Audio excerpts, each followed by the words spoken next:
Per Roma non correrà nessuno dei fedelissimi di Zaia in Regione Veneto.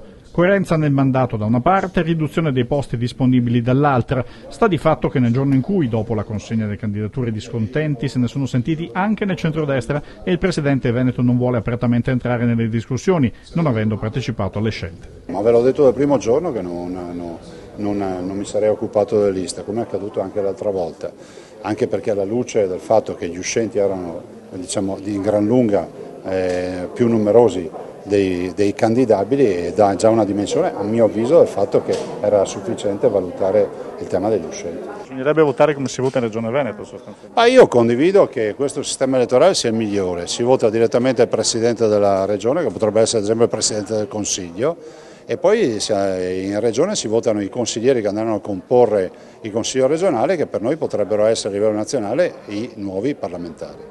Resta in piedi la questione dell'autonomia e di come il nuovo governo, quale esso sarà, riprenderà o meno in mano il lavoro finora svolto. Saremo come vespe, ha sottolineato Zaia.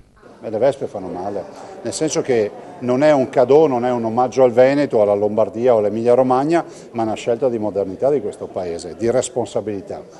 Non è la secessione dei ricchi, ma è la volontà di dire che bisogna accorciare le catene decisionali e all'interno della Costituzione fare in modo che si possa operare direttamente dai territori. Da che punto potrebbe ripartire il cammino quindi? Io direi riprendendo la legge quadro e partendo da lì, quindi interessando il Parlamento su questa proposta, la legge quadro che dà ovviamente il perimetro all'interno del quale ci dovremo muovere poi con la firma delle intese, che sono i contratti che verranno fatti tra Regione e Governo.